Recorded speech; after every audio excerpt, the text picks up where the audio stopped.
திருமுழுக்கு பெற்ற பிறகு இயேசு போதிக்கின்றார்.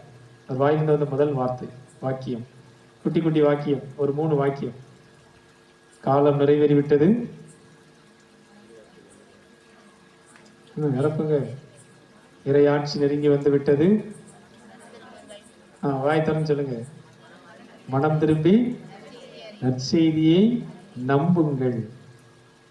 காலம் நெருங்கிவிட்டது, இறையரசு நெருங்கி வந்து விட்டது, மனம் திரும்பி நற்செய்தியை நம்புங்கள். எனவே இந்த நற்செய்தியை நம்பக்கூடிய ஒரு நற்செய்தி பணி. கடவுள் இருக்கிறாரு, அவர் அந்த உலகத்தை படைச்சாரு, அவர் எல்லாத்தையும் அன்பு செய்யறாரு, அவர் தான் நம்மள ஒரு சாயல படைச்சார், எந்த நிபந்தனை இல்லாம நாம பாவியா இருந்தாலும் சரி, குறைகளோடு நிறைகளோடு இருந்தாலும் அவர் நம்மை ஏற்றுக்கொள்கின்றார்.